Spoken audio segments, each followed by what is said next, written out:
Agora, na Tati Multiplataforma. O consumidor tem hora e espaço garantidos. Hora do consumidor. Olá, Ribeirão! Olá, toda a região metropolitana de Ribeirão Preto. Hoje o bate-papo, a Hora do Consumidor, vai falar sobre assuntos condominiais, que logicamente crescem os problemas, porque também crescem o número de condomínios pelo Brasil. E Ribeirão não é diferente, uma das cidades no Brasil com o maior número de condomínios horizontais e verticais. Doutor Luiz Fernando Maldonado aqui comigo, bem-vindo! Obrigado, Rodrigo. É sempre um prazer. Uma boa tarde para você, para sua equipe, para os telespectadores. E vamos começar nosso bate-papo. Advogado, ator, curador do que tudo que tem do Ayrton Senna, jogador, é impressionante. E corredor, né? Descobri hoje também. Corredor, tem que manter lá a forma. Tá impressionante o negócio, viu, Luiz Fernando? Mas vamos para as perguntas. Multitarefas. Mas vamos para as perguntas, porque tem alguns detalhes administrativos, né, especificamente sobre algumas ações recentes que acabaram tendo uma exposição interessante no meio jurídico, mas tem um questionamento que foi feito e ele vem sendo feito pela mesma pessoa porque ele vem recebendo multa, porque cria um tipo específico de animal dentro do apartamento. Ou seja, vamos dizer que ele tenha aquelas calopsitas, ele cria calopsitas dentro do apartamento para vender. Ou vamos dizer que sejam gatos, ele cria gatos para vender. E o síndico falou que esse ambiente, ao apartamento, ele acaba sendo proibido qualquer tipo de negociação, porque não é um prédio comercial, é um prédio residencial. Até que ponto isso pode ser levado a ferro e fogo? Até que ponto isso é verdade? Porque imagine você tendo um casal de cachorros. Eles acabam procriando, você acaba vendendo. Mas parece que o caso dele não é algo esporádico. É uma prática, é uma rotina que vem acontecendo e por isso as multas que o síndico vem dando. Qual que é o entendimento jurídico em cima disso, doutor? Ponto interessante, inclusive já vi casos práticos envolvendo, inclusive, criação de pássaros, como é o exemplo até do caso que nós vamos tratar agora. Tudo vai depender do volume e do impacto que isso causa no condomínio, porque tem que existir o bom senso e uma certa flexibilidade em tudo que se faz.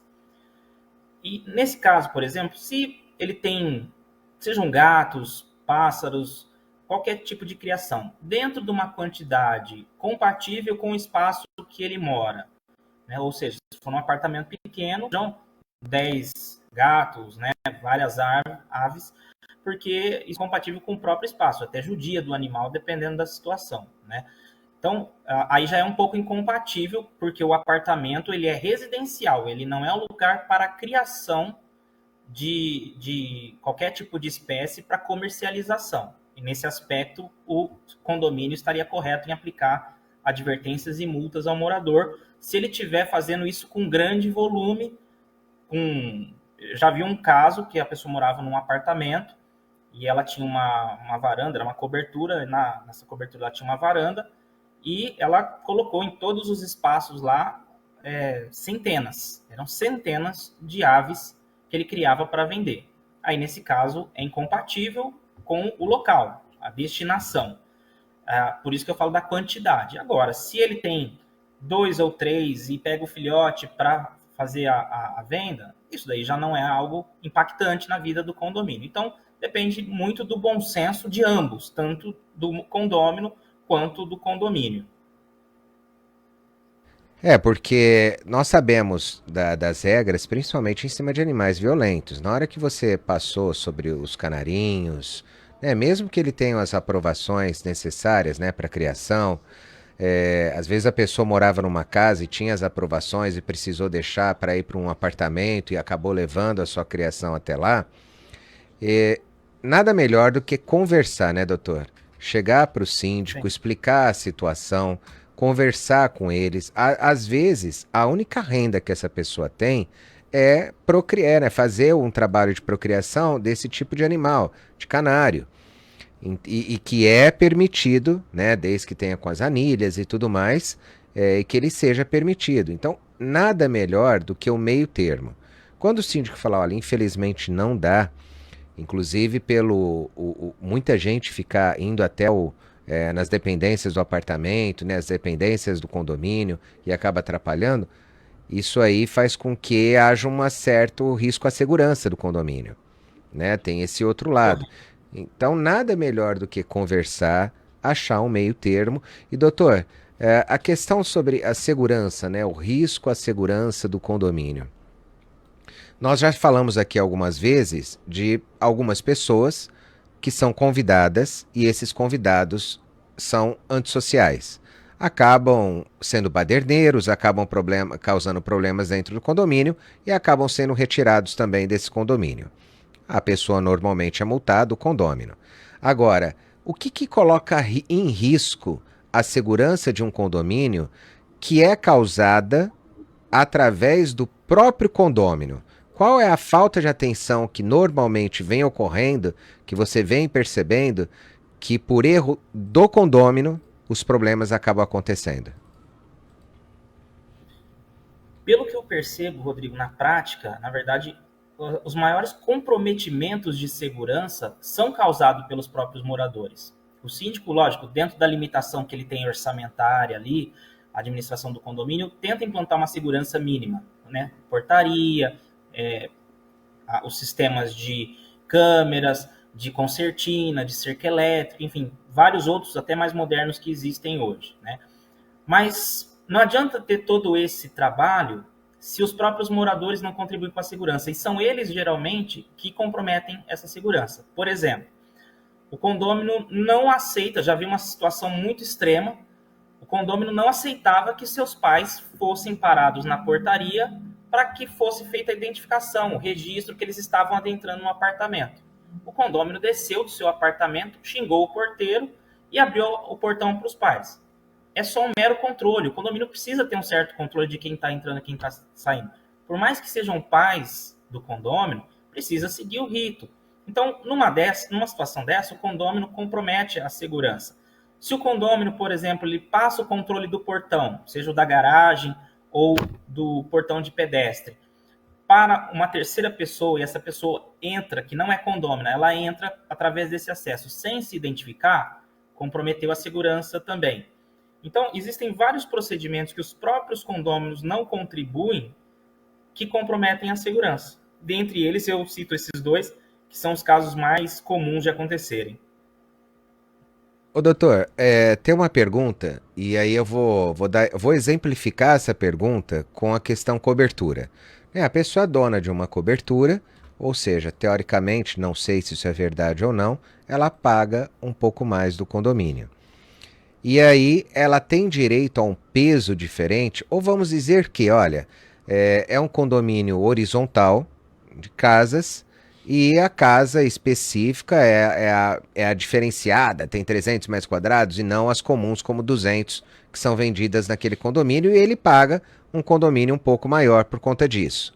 Ele tem um peso diferente no voto ou não? E nem deveria ter valor diferente na questão do pagamento do condomínio? Sim, ele vai ter um peso maior, porque se ele tem um ônus maior para pagar o condomínio a mais, significa que ele tem uma fração maior do condomínio. E os votos, geralmente, eles seguem essa fração. Então, se ele tem uma fração um pouco maior, ele paga mais, consequentemente, o voto dele vai ter um peso maior nas assembleias, por exemplo, do condomínio. Então, isso é um direito dele. Se ele tem o ônus, ele vai ter o bônus também. Eu, particularmente, penso que é muito comum realmente ter essa cobrança diferenciada, seja pela metragem, seja para coberturas, né, que são duplex. Mas eu, particularmente, tenho um pensamento que eu acredito que a justiça ainda vai chegar lá. De que não tem qualquer razão para uma unidade maior ou uma cobertura pagar a mais a taxa de condomínio, porque se a área privativa dela é maior, ela pagou a mais por isso quando comprou. A taxa de condomínio, ela é para manutenção da área comum. E a área comum é igual para todo mundo. ele não usa mais piscina, ele não usa mais o portão. Às vezes, se duvidar, às vezes um vizinho do térreo usa mais o portão da garagem que ele, usa mais a piscina que ele. Então, eu particularmente penso, um pensamento meu particular, que eu defendo essa tese, já tem jurisprudências que seguem esse meu pensamento, mas ainda é um pouco dividido, de que não faz sentido nenhum pagar uma taxa de condomínio diferenciada a maior por conta do tamanho do espaço. Porque, volto a dizer, se a taxa de condomínio é para manutenção dos espaços comuns, os espaços comuns são utilizados igualmente por todos. Então, não faz o menor sentido esse pagamento. Mas, para ele brigar na justiça nesse momento, ele vai encontrar algumas dificuldades. Acho que a justiça ainda vai chegar nesse ponto que eu estou mencionando, mas acho que vai demorar um pouco. É engraçado que, inclusive, em condomínios horizontais, a grande maioria, as pessoas têm as suas casas e também as piscinas, né? Eu vou dar o exemplo dos Alphavilles. A grande maioria tem piscina também dentro do ambiente, dentro da área que foi destinada a ele. Agora, tem uma pergunta que você já falou várias vezes sobre esse assunto, inclusive já deu dica para o síndico, deu dica para o subsíndico para eliminar esse tipo de situação, mas as situações vêm aparecendo e eu acho que a pessoa acaba colocando lenha no problema, né? Na fogueira. Um homem é condenado por mandar áudio a vizinhos dizendo que o síndico ficou com um condomínio lá no Rio Grande do Sul. Ficou com o dinheiro desse condomínio. É uma acusação gravíssima. Só que aí, o que mais me incomodou foi que uma acusação grave desse porte, que poderia estar envolvendo, eu vou dizer, se fosse no Reserva Real, aqui em Ribeirão, são 1.264, se não me engano, apartamentos. Se houvesse isso no grupo de condomínio, alguém dizendo uma situação dessa, e é muito grande, né, a exposição, a pessoa ter que pagar 5 mil de danos morais ao síndico é irrisório, perto do problema que ele acabou causando, né? Perto do problema que acabou levando, inclusive, a própria dignidade daquela pessoa.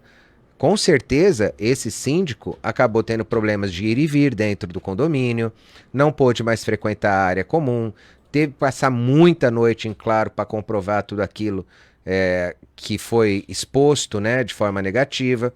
Então eu pergunto ao doutor, quais são esses cuidados a respeito desses grupos de condomínio via WhatsApp e por que ainda se mensura para baixo a questão do dano moral?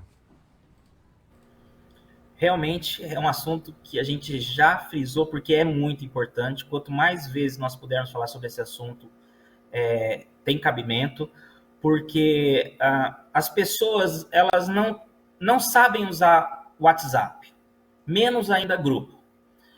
Mensagem a qualquer hora do dia, né? Quer dizer, as pessoas acabaram tendo que se tornar 24 horas, não tem mais período de descanso, final de semana, e também, principalmente em grupos, as pessoas acham que ali é uma terra sem dono, e que não tem lei, e falam o que querem falar, do que vem na cabeça, não se contém, e nisso você está ali num grupo, você está praticamente numa reunião permanente, com várias pessoas ali que vão ouvir, ler o que você está colocando nesse grupo.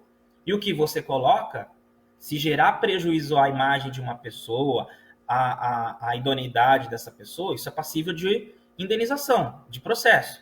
Então, muito cuidado com grupos de WhatsApp, inclusive dentro dos condomínios, com as coisas que vão se falar. Se for para falar alguma coisa, se fale com provas.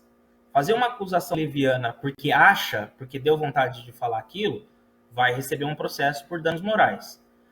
Infelizmente, as indenizações elas acabam sendo baixas, porque creio eu que o Poder Judiciário não gosta muito desses processos de indenização e acabam colocando valores baixos, desestimular as pessoas a entrarem.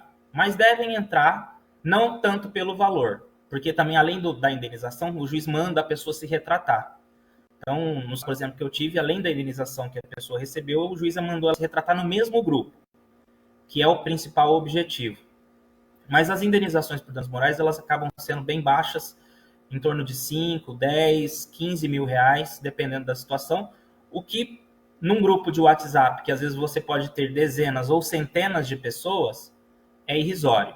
Então, é uma coisa que eu acho que a justiça ainda vai entender melhor. Inclusive, no projeto tem um projeto de reforma do Código Civil que vai mudar muita coisa na legislação civil, inclusive de condomínios, vai mudar muita coisa também, mas tem uma parte que vai falar sobre direito digital, porque o Código Civil atual é de 2002, numa época que não existiam praticamente redes sociais, WhatsApp, então que é algo que não tem uma regulamentação clara hoje. Claro, utiliza-se muito a legislação como uma referência, mas não tem uma regulamentação. Esse projeto de reforma deve também regulamentar esses usos e deve prever, provavelmente, com mais clareza e mais rigidez, as indenizações nessas situações, que é uma expectativa que nós temos aí com esse projeto de reforma do Código Civil, mas que não deve entrar em vigor talvez nem esse ano, nem o ano que vem. Ainda é um projeto, é um debate meio longo, vamos torcer para dar certo. Eu particularmente, doutor, eu vou pegar o Código de Defesa do Consumidor e que existem as possibilidades, lá o direito do arrependimento, né, que não existia a internet ou a internet como era divulgada na década de 90 e que aí se abriram algumas possibilidades para que ele fosse utilizado o mesmo artigo nos dias de hoje, porque era uma compra feita fora do estabelecimento comercial. Então foi muito fácil essa adequação. Eu acredito que as adequações por leis correlatas e pela jurisprudência seria bem interessante, mas manter um dano moral tão baixo assim é fazer com que a pessoa ela tenha a liberdade de continuar errando e pagando da mesma forma. Olha, eu tenho um grupo do bairro que são quase 300 pessoas. Esse grupo, imagine você que se solta algo nesse grupo e acaba fazendo com que um determinado morador de uma determinada casa fosse punido, linchado ou qualquer outra coisa por conta de um maldizer ou de algo errado acontecido nesse grupo. E aí é a mesma coisa que um grupo de condomínios. O risco é muito maior porque o ambiente é fechado. Né? O vizinho está grudado a você, né? Às vezes você fica impossibilitado do ir e vir, né? Fica com vergonha às vezes de fazer esse ir e vir dentro do condomínio por conta de algum tipo de calúnia, né? Injúria ou difamação a respeito tanto do morador quanto do trabalhador, né? É muito difícil isso. Eu vou dar um pulo... Pode falar, doutor. Eu penso, Rodrigo, que no mundo atual que a gente vive, de tanta facilidade de comunicação, de divulgação de informação, que o judiciário precisa se atentar que uma das maiores responsabilidades que uma pessoa tem hoje é com a informação. Então, qualquer pessoa que escreve alguma coisa em grupo ou divulga algo que for inverídico ou que calunie a pessoa, difame, a indenização tem que ser pesada, porque hoje está muito fácil divulgar uma informação, certa ou errada. Então, tirando as indenizações por morte de alguém, por algum acidente, que devem ser as maiores, e ainda assim não trazem a pessoa de volta, mas a indenização por comunicação, por informação falsa, inverídica, ao meu ver, ela tem que ser uma das mais pesadas no dia de hoje, principalmente quando ocorrer em redes sociais que se alastram, porque para o síndico morador é um prejuízo, porque ele mora ali, às vezes fica insustentável para ele morar ali, e para o síndico profissional pode ser um baque na carreira dele. Então, em qualquer dessas situações, o prejuízo é grande. Aliás, eu vou contar uma novidade também, e amanhã eu vou fazer um sorteio, porque hoje é o dia da pizza, amanhã eu vou fazer um sorteio lá da Pizzaria Três Irmãos, porque não é só em Quermesse que tem bingo, não. Ontem, o bingo foi lá na 13 de maio, na Pizzaria Três Irmãos, lá da 13 de maio. E hoje, o bingo ocorrerá lá na Três Irmãos, Avenida do Café. Só hoje, viu? Lá na Três Irmãos, Avenida do Café. É muito barato participar e os prêmios estão excelentes. Vale a pena. Lá na Avenida do Café hoje. Mas vamos dar um pulo no Savenhago. O Savenhago quer te encontrar todos os dias pra te encantar. Eu só compro Hortifruti no Savenhago. A gente vê que tem qualidade e a reposição é diária. Os preços são ótimos e eu economizo muito. Terça e quarta é dia de Faça Feira no Savenhago. Savenhago, é bom, é barato, é perto de você. Batata de primeiro quilo, 7,45. Banana nanico quilo, 3,95. Óleo de soja lisa, 900 ml, 5,69. No nosso cartão, a 5,39.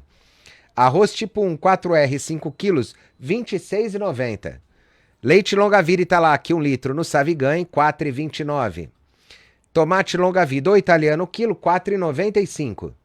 Cenoura, o quilo, 2,55. Feijão carioca Serra Azul, 1 quilo, 5,48. Leite condensado moça, semidesnatado, 395 gramas, 6,95. Alcatra com maminho, quilo, no Savigan, 29,80. O Savenhago quer te encontrar todos os dias pra te encantar. Eu só compro Hortifruti no Savenhago. A gente vê que tem qualidade e a reposição é diária. Os preços são ótimos e eu economizo muito. Terça e quarta é dia de Faça Feira no Savenhago. Savenhago, é bom, é barato, é perto de você. E voltamos com a Hora do Consumidor com o Dr. Luiz Fernando Maldonado. E, doutor, tem mais uma pergunta aqui para você a respeito também de problemas causados em condomínio. E a pergunta é o seguinte, novamente sobre dano moral e a respeito sobre condenação do dano moral, né, contra uma ofensa, a fofoca ofensiva causada por um morador e aí o dano moral jogado novamente lá para baixo. Ou seja, é uma prática rotineira e que, infelizmente, essa prática rotineira vem do judiciário.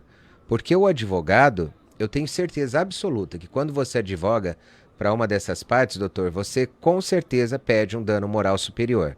Você não vai pedir 2, 5, 10 mil. Você pede muito mais. Agora, sempre balizar, né? Sempre colocar na balança um valor tão baixo, né? Não chega nem a ser a questão do bom senso, nem razoabilidade. Né, o valor novamente de 5 mil por vincular alguns áudios comprometedores, fofocas a respeito de outros moradores. O que você pode falar sobre isso? E é a mesma coisa a respeito do que ocorreu com o síndico? Eu creio que o maior culpado desses tantos de situações que ainda acontecem é o próprio Poder Judiciário, porque ele não pune como deveria punir uma informação falsa, a denigrir a imagem de uma pessoa, difamá-la, enfim. Os juízes minimizam o problema, colocando como apenas um incômodo, e aí dão indenizações de 3, 5, 8 mil reais, que não são nada proporcionais ao dano realmente causado. Só que o que nós temos que ter em mente, e o Poder Judiciário precisa se atentar para isso, é que o valor da indenização ele não é só pelo dano que causa a imagem da pessoa, mas ele deve ser pesado para desestimular ela a fazer novamente e servir de exemplo para outros. Então, se o Poder Judiciário começar a ter a mão pesada e colocar indenizações pesadas para moradores, para síndicos, para quem quer que fale qualquer inverdade em um grupo de WhatsApp, as pessoas vão começar a ter conhecimento de que isso está acontecendo e vão começar a ter cuidado no que falam, vão ser mais responsáveis com a informação. Mas enquanto o Poder Judiciário minimizar esse problema e colocando indenizações baixas, as pessoas não vão ter receio de continuar praticando. Então, acabam tendo muitas ações de indenização porque o próprio Judiciário não contém isso de forma preventiva como deveria. Infelizmente. Eu quero agradecê-lo mais uma vez pela participação, doutor, e vamos falar várias vezes sobre isso, acho que até entrar na cabecinha do judiciário, né, de se buscar algo mais interessante, não colocar para baixo, mas realmente colocar na balança, né, de um lado e para o outro, que não penda nem para um nem para outro. Agradecê-lo mais uma vez aos nossos ouvintes e telespectadores e até amanhã, se Deus assim nos permitir.